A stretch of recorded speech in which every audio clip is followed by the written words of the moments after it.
Hello दोस्तों, universal measurement का lecture number 11 है। तो यहाँ पर कुछ एग्जांपल है, चलिए इसको पहले कर लेते हैं। क्या लिखा गया यहाँ पर, किस ग्रुप में तीनों जो कांस्टेंट्स हैं उसकी जो विमाएँ हैं वो समान हैं। ठीक है, यहाँ पर आपको ग्रुप यहाँ पर दिया गया है। जैसे ये पहला वाला है, इसमें जो है ना कार्य है, ऊर्जा है, बल है। ठीक है, अब इनका आपको बताना है कि इनका विमाएँ समान है या फिर अलग अलग है। यहाँ पर पहले एक बार देख लेते हैं। कह रहा है कि ऐसा कौन सा इसमें ग्रुप है जिसका विमाएँ जो है ना समान है। तो पहला वाला का अगर आप देखेंगे तो क्या है, कार्य है, ऊर्जा है, फोर्स है। तो इन तीनों का आपको जो है ना डायमेंशनल फॉर्मूला पता होगा। इसको हम यहाँ पर लिख देते हैं। ठीक है, देखिए सर, यहाँ पर हम तीनों का लिख दिए हैं। अगर आप यहाँ पर देख पा रहे होंगे, देखिए तो ये आपको, तो यहाँ पर आपको दिख रहा होगा वर्क। तो वर्क का डायमेंशनल फॉर्मूला यहाँ पर लिखे हैं। ठीक है, एनर्जी आपको बताया गया था कि वर्क का और एनर्जी का ये दोनों का जो है ना सेम होता है डायमेंशनल फॉर्मूला। तो वैसे हम यहाँ पर दोनों का लिख दिए हैं और बताए भी थे, है ना, अलग अलग निकाल कर आपको बताया भी गया था। ठीक है, तो दोनों का यहाँ पर लिख दिए हैं, देख रहे हैं ना। ठीक है, फोर्स का आपको मालूम होगा mL/T⁻² होता है, तो यहाँ पर लिख दिए हैं। ठीक है ना। अब आपको ये देख कर बताना है कि क्या तीनों का डायमेंशनल फॉर्मूला क्या सेम है, नहीं। इन तीनों का डायमेंशनल फॉर्मूला में अगर देखेंगे तो इसका और इसका ये दोनों तो सेम है, पर बल का जो डायमेंशनल फॉर्मूला है वो अलग हो जा रहा है। तो इसलिए कहेंगे कि ये वाला ऑप्शन सही नहीं है। वो ठीक है, आप ये जो निकाले हैं ये सब सही है, पर इसके अकॉर्डिंग ये बोला क्या है कि ऐसा हमें इसमें से बताना है ऑप्शन, ऐसा ग्रुप बताना है जिसमें सबका विमाएँ जो है ना वो समान हो, सबका डायमेंशनल फॉर्मूला समान हो। अब ऑप्शन नंबर बी का देखते हैं। वेग, संवेग और आवेग लिखा हुआ है। इन तीनों का आपको मालूम होगा और बताए भी थे, फिर भी हम यहाँ पर लिख देते हैं, फिर उसके बाद आप देख लीजिएगा। ऑप्शन अब बी का चेक कर लेते हैं। अगर आप इसमें देखेंगे तो वेलोसिटी लिखा गया है, संवेग लिखा गया है, आवेग लिखा गया है। तीनों का यहाँ पर डायमेंशनल फॉर्मूला लिख दिए हैं। एक बार देखकर बता दीजिए, इसमें ये वाला और ये वाला दोनों आपको सेम दिख रहा होगा। mL/T⁻⁻1 है, mL/T⁻⁻1 है। ठीक है, तो दोनों तो सेम हो गया, पर ये थर्ड वाला जो वेलोसिटी का है ना, वेग का, ये अलग हो जा रहा है। इसलिए ग्रुप नंबर 2 मतलब बी नंबर ऑप्शन में जो है ना ये भी सही नहीं होगा। तीसरा वाला चेक कर लेते हैं। काइनेटिक एनर्जी है, सॉरी ये पोटेंशियल एनर्जी है, और उसके बाद यहाँ पर ये क्या है, काइनेटिक एनर्जी, और उसके बाद ये जो है ना मोमेंटम है। तो इन तीनों का भी आपको डायमेंशनल फॉर्मूला बताया गया था, जिसमें दो तो एनर्जी वाला ही है ना। ये दोनों तो देखकर नहीं बता सकते हैं कि हाँ ये दोनों तो सेम ही होगा। यहाँ पे एनर्जी है, यहाँ पर भी एनर्जी है। तो आपको क्या बोला गया था कि कोई भी एनर्जी हो उन सबका डायमेंशनल फॉर्मूला सेम ही होगा। यानी कि पहला वाला, ये दूसरा वाला है ना, ये पोटेंशियल एनर्जी और ये जो काइनेटिक एनर्जी है, दोनों का तो डायमेंशनल फॉर्मूला सेम होगा। थर्ड वाला का देख लेते हैं, मोमेंटम का क्या होता है। तो यहाँ पर हम लिख दिए हैं और यहाँ पर आप देख लीजिए, तीनों का डायमेंशनल फॉर्मूला ये जो आपको दिख रहा है, इन तीनों में से दो का तो सेम होगा, और संयोग का जो ये मोमेंटम था इसका यहाँ पर लिख दिए हैं mL/T⁻⁻1। अब इसके चलते ये जो संवेग था, इसके चलते ये जो ग्रुप है ये भी नहीं हो पाएगा। ठीक है, तीनों का डायमेंशनल फॉर्मूला सेम नहीं हो पाया। ऑप्शन नंबर डी का देख लेते हैं। इसमें प्रेशर है, और यहाँ पर देखेंगे तो ये प्रतिबल है, और ये क्या है, प्रत्यावस्था गुणांक है। तो इसका देख लेते हैं। यहाँ पर देखिए लिख दिए हैं, इसमें देखेंगे तो तीनों का जो है ना वो सेम है। ठीक है, जो इसका डायमेंशनल फॉर्मूला है वही इसका भी और वही इसका भी। ठीक है, तीनों का जो है ना वो सेम है। अगर आपको नहीं पता है तो उसके लिए कोई चिंता की बात नहीं है। ठीक है, आपको यहाँ पर समझ में आया ना, हाँ ये तीनों का डायमेंशनल फॉर्मूला सेम है, मतलब ये वाला ऑप्शन जो है ना वो सही हो जाएगा। ठीक है, अब आगे देखें। आगे देखेंगे तो लिखा है यहाँ पर, ये है पहला, है ना, मैच करना है हमें, है ना। यहाँ पर देखेंगे तो इसको जो है ना लिस्ट 1 इसको लिख देते हैं, है ना। ये जो है ना लिस्ट 1 है, और ये क्या है, लिस्ट 2 है।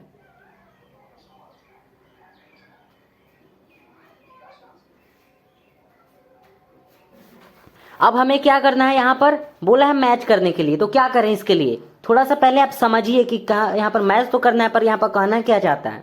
सरफेस टेंशन यहाँ पर लिखा हुआ है, और राइट साइड में अगर देखेंगे तो राइट साइड में जो भी दिख रहा है ना, ये सब एएसआई यूनिट्स के जैसा आपको दिख रहा होगा। इस टाइप से आपको न्यूटन का, आपको याद है न्यूटन का, जहाँ पर आपको बताया गया था 5 न्यूटन वाला क्वेश्चन, याद है ना, 5 न्यूटन वाला। तो वहाँ पर 5 न्यूटन से हम एएसआई यूनिट्स निकाले थे, मतलब 5 न्यूटन से नहीं, वहाँ पे हम फोर्स के बारे में आपको बताए थे कि force is equal to m a, और एम के लिए क्या लिख देंगे, तो एम हो जाएगा यहाँ पर मास, और ए के लिए एक्सीलरेशन इज इक्वल टू जो होता है उसको लिख देंगे, है ना, त्वरण के प्लेस पर। और फिर उसके बाद जो है ना एसआई यूनिट्स निकाल लेंगे। तो उसको हम बता रहे हैं अभी, अगर याद है तो ठीक है, नहीं तो यहाँ पर भी हम बता रहे हैं, लेकिन अगर नहीं याद है तो ये ठीक नहीं है। तो पहला वाला का निकालते हैं, जो भी आएगा एसआई यूनिट्स उससे इसमें मैच कर देंगे, दूसरा वाला का जो आएगा उससे कर देंगे, विस्कोसिटी का जो आएगा उससे कर देंगे, और आवेग का जो आएगा उससे कर देंगे। ठीक है, तो चारों का अगले पेज में निकालते हैं। ठीक, सबसे पहले सरफेस टेंशन का निकालते हैं। तो आप यहाँ पर देखेंगे तो लिखे हैं surface tension is equal to में क्या होता है एफ बाई एल। आपको बताए थे कि एसआई यूनिट, सुन रहे हैं ना, एसआई यूनिट निकालने के लिए दो तरीका आपको बताए थे, या तो जिसका आप एसआई यूनिट्स निकाल रहे हैं, जैसे सरफेस टेंशन का एसआई यूनिट्स हम निकाल रहे हैं, तो इसका जो है ना, इसका आपको क्या क्या पता होना चाहिए, या तो इसका आपको डायमेंशनल फॉर्मूला पता होना चाहिए, सुन रहे हैं ना, इस सरफेस टेंशन का डायमेंशनल फॉर्मूला आपको पता होना चाहिए, और अगर आपको डायमेंशनल फॉर्मूला नहीं पता है तो इसका फॉर्मूला पता होना चाहिए। जैसे हमें इसका फॉर्मूला पता है तो फॉर्मूला से भी हम निकाल लेंगे। ठीक है, surface tension is equal to force upon length होगा। अब फोर्स के प्लेस पर क्या लिखेंगे, हम यहाँ पर सुन रहे हैं ना, डायमेंशनल फॉर्मूला हम यहाँ पर नहीं निकाल रहे हैं, एसआई यूनिट्स निकाल रहे हैं। इसका मतलब यहाँ से आप ऐसे नहीं करेंगे कि फोर्स के प्लेस पर हम लिख देते हैं एम एल टी की घात -2, है ना, और नीचे लेंथ है तो नीचे लेंथ के लिए एल लगा देते हैं। अरे ये डायमेंशनल फॉर्मूला आप निकाल रहे हैं, डायमेंशनल फॉर्मूला आपको नहीं निकालना है यहाँ पर। क्यों? क्योंकि वो डायमेंशनल में अगर दिया रहता तो ब्रैकेट में इस टाइप से लगाया रहता। अब ऑप्शन में देखे हैं ना, ऑप्शन में इस टाइप से था क्या? नहीं ना था, इस रूप में था।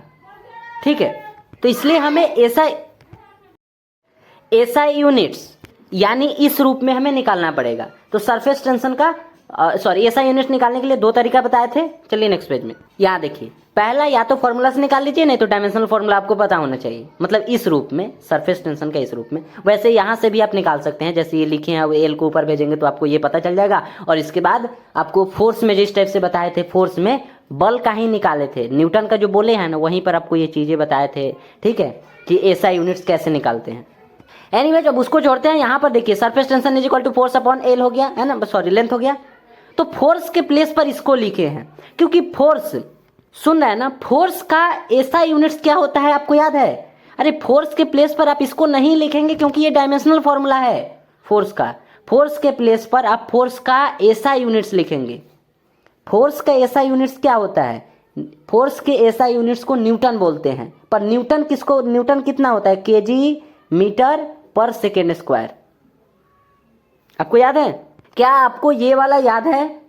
एफ के प्लेस पर, मतलब एफ का जो एसआई यूनिट्स आया वो ये वाला आया, और इसको न्यूटन बोलते हैं। तो न्यूटन को भूल जाइए, उसको अभी यहाँ पर, उसको तो नेम आपको बताया गया था, ठीक है, लेकिन यहाँ पर आपको ये समझना है कि फोर्स का एसआई यूनिट्स क्या होता है, तो ये वाला होता है। अब इसी का यूज यहाँ पर करेंगे। तो सेकेंड स्क्वायर को अगर ऊपर आप भेजेंगे तो क्या हो जाएगा?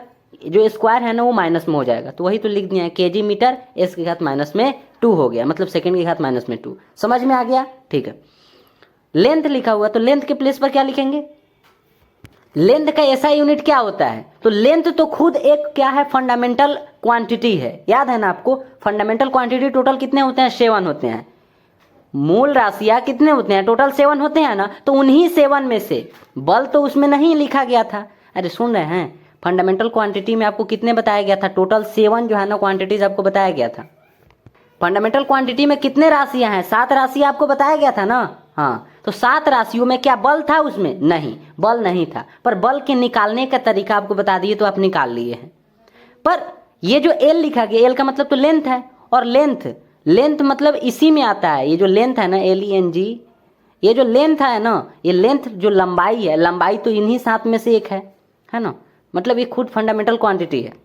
तो लेंथ का एसआई यूनिट क्या होता है आपको याद है? लंबाई का एसआई यूनिट मीटर होता है ना, तो मीटर यहाँ पर लिख दीजिए। अरे कितना इजी है, फोर्स का यहाँ पर निकाल कर लिख दिए। उसके बाद एल के लिए पता चला कि एल तो लंबाई है, लेंथ है, तो लंबाई का मीटर होता है, तो मीटर दे दिए। अब इसके बाद क्या करना है? इसके बाद यहाँ पर देखेंगे तो ये खत्म हो जाएगा, तो बचेगा क्या? केजी एस की घात -2। समझ में आया? अब जो ऑप्शन में होगा वो करेक्ट हो जाएगा। सरफेस टेंशन को उससे मैच कर देंगे। दूसरा में प्रेशर लिखा हुआ था, तो इज इक्वल टू, इसका हमें क्या निकालना है? पहले एसआई यूनिट निकालना है। तो इसके लिए क्या करेंगे? इसका भी फॉर्मूला पता होना चाहिए। फोर्स अपॉन एरिया हो जाएगा। अब फोर्स यहाँ पर भी आया, तो जो फोर्स यहाँ, फोर्स का ऐसा यूनिट यहाँ पर क्या लिखे हैं, ये वाला लिखे हैं, तो यहाँ पर भी यही लिख देंगे, केजी मीटर सेकेंड की घात -2। एरिया, एरिया के प्लेस पर कितना लिखें, बताइए जल्दी बताइए, एरिया के प्लेस पर कितना लिखें, एरिया के प्लेस पर कितना लिखें, आपको पता है, पिछले लेक्चर में ही बताए थे, एरिया इज इक्वल टू क्या होता है, लंबाई मल्टीप्लाई चौड़ाई, मतलब एल स्क्वायर आपको बोले थे, याद है ना, मतलब area is equal to l square बोले थे। और एल स्क्वायर का मतलब क्या है, लंबाई का स्क्वायर है ना, लेंथ का स्क्वायर।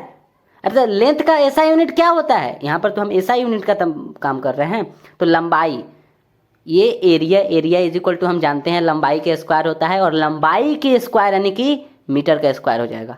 अरे लंबाई का ऐसा यूनिट मीटर होता है, स्क्वायर हो जाएगा। अरे सीधी सी तो बात है, यहाँ पर एल था, यहाँ पर एल था ना, तो एल के प्लेस पर एम लिख दिए हैं। अगर हमें यहाँ पर एल ना रहकर, अगर यहाँ पर हमें यहाँ ए लिखा है ना, ए के प्लेस पर अगर एल स्क्वायर रहता, एल स्क्वायर रहता, तब तो आप डायरेक्ट कहते अच्छा लंबाई लिखा हुआ है, लंबाई के लिए मीटर लिखिए, स्क्वायर है तो स्क्वायर दे दीजिए। अरे तो एल स्क्वायर किसके इक्वल होता है, ए के इक्वल होता है, एरिया इज इक्वल टू यही ना होता है, तो एरिया के प्लेस पर मीटर स्क्वायर ऊपर भेज दीजिए, पहले एक से एक डिवाइड हो जाएगा, एक एम से एक एम इज इक्वल टू के जी एम की घात -1 एस की घात -2। समझ में आया। नेक्स्ट निकालते हैं, ये सब ऑप्शन में होगा, ठीक है। अगला जो है ना वो विस्कोसिटी का है, तो यहां पर क्या लिखे हैं, force multiply time upon area. तो फोर्स फिर से आया, तो फोर्स बल का यहां पर लिख दीजिए, बल का ऐसा यूनिट ये हो गया, डिवाइडेड बाई बाद में मल्टीप्लाई। यहाँ देखिए टाइम आपको दिख रहा है, टाइम का क्या होता है, टाइम का ऐसा यूनिट पूछ रहे हैं, सेकेंड होता है, ठीक है, टाइम का ऐसा यूनिट सेकेंड होता है, ओनली सेकेंड लिख दे रहे हैं, टाइम का ऐसा यूनिट सेकेंड होता है। एरिया फिर से आ गया मीटर स्क्वायर,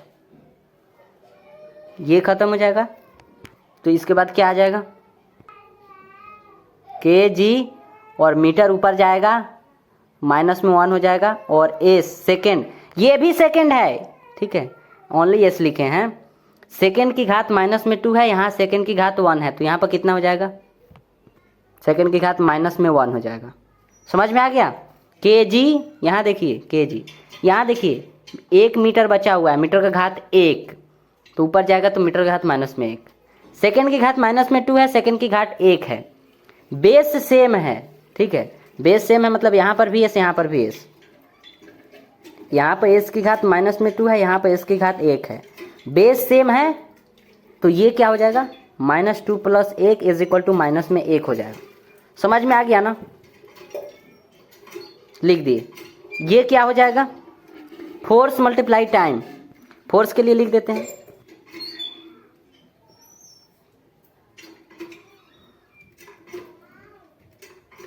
क्या आ जाएगा यहाँ से, सेकेंड की घात -2, सेकेंड की घात 1, क्या आ जाएगा, ठीक है ना यहाँ तक। हाँ, तो सबका आ गया ऐसा यूनिट्स, अब आप मैच कर दीजिएगा। अगला देखिए, इसमें बोला है वही काम करना है यहाँ पर भी, तो फिर से आपको कोणीय संवेग का निकालना पड़ेगा, पर यहाँ पर ऐसा यूनिट नहीं है, डायमेंशनल फॉर्मूला है। तो डायमेंशनल फॉर्मूला के लिए क्या करेंगे, जैसे यहाँ पर ये बताए हैं ना, बोले हैं ना कि इससे जो है ना, ये जो फॉर्मूला है इससे हम लोग डायमेंशनल फॉर्मूला पता कर सकते हैं, तो डायमेंशनल फॉर्मूला पता कीजिए। तो यहाँ पर हम लिख दिए हैं ऑप्शन ए का। अब इसमें एम है, एम का मतलब क्या है, मास, बी का मतलब वेलोसिटी है, आर का मतलब रेडियस है, तो यहाँ से क्या आ जाएगा, अरे डायमेंशनल फॉर्मूला निकाल रहे हैं तो इस टाइप से ना देना पड़ेगा, भी वेलोसिटी का क्या होता है, आर, ठीक है ना, एम अकेला है, एल, एक एल यहाँ पर, एक एल यहाँ पर, टी,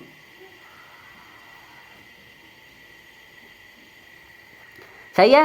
हाँ, तो देखिए तो किससे मिल रहा है, एम स्क्वायर टी की घात -1, यही है, ठीक है, फर्स्ट ऑप्शन के लिए। सेकेंड वाला है बी ऑप्शन में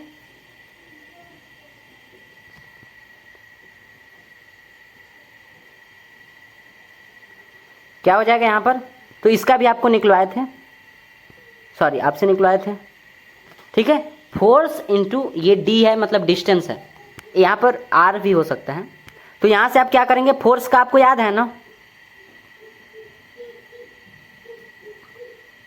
और डी के लिए क्या हो जाएगा एल, अगले में क्या आ जाएगा एम एल की घात 2। अरे अब देखते रहिए ना, यहाँ पर क्या है देखते रहिए, एल यहाँ पर एल यहाँ पर, हो गया एल स्क्वायर और टी, ठीक है। नेक्स्ट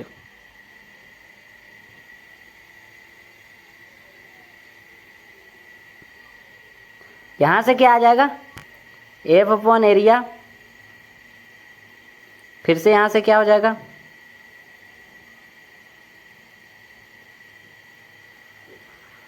ए का कितना हो जाएगा, एरिया है तो एल स्क्वायर हो जाएगा, ये एक से एक खत्म हो जाएगा, -1, सही है ना। नेक्स्ट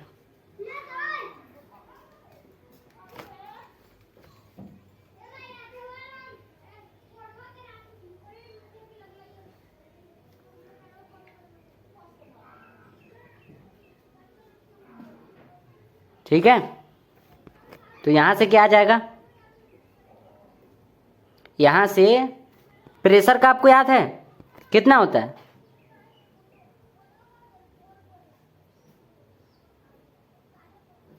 और नीचे है एल, तो एल तो खुद क्या है फंडामेंटल क्वांटिटी है, तो यहां से क्या आ जाएगा,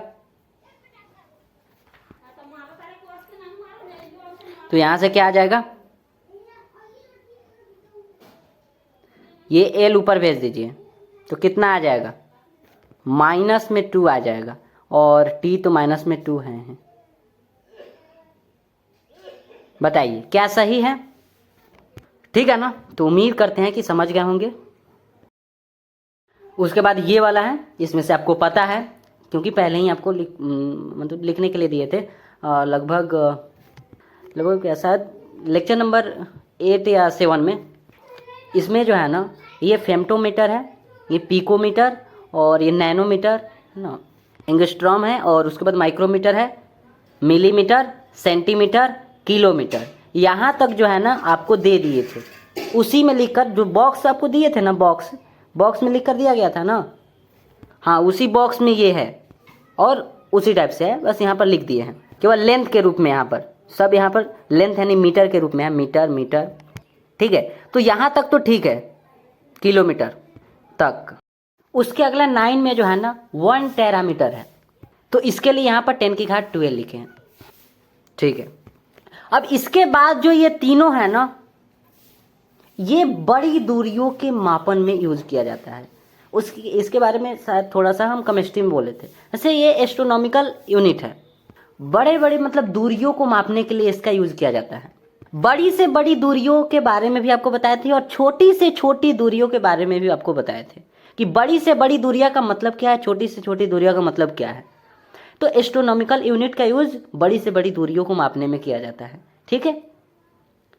उसके बाद 1 लाइट ईयर है, एक साल में प्रकाश कितना चलता है इसको मेजर करने के लिए यहाँ पर लिखे हैं। और ये याद रखिए AU LY लाइट ईयर, ये 1 पार्सेक है, PC, ठीक है। ये तीनों बस था, सॉरी ये 4 यहाँ से लेकर यहाँ तक, ठीक है।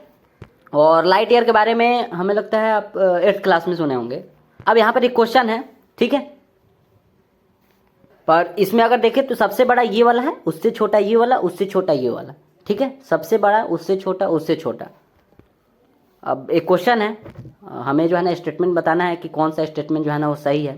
जैसे फर्स्ट में लिखा है कि क्या लिखा है यहाँ पर, खगोलीय इकाई, ठीक है, AU, एस्ट्रोनॉमिकल यूनिट लिखा है AU, ये वाला। उसके बाद पार्सेक लिखा है, पार्सेक ये वाला है, ठीक है।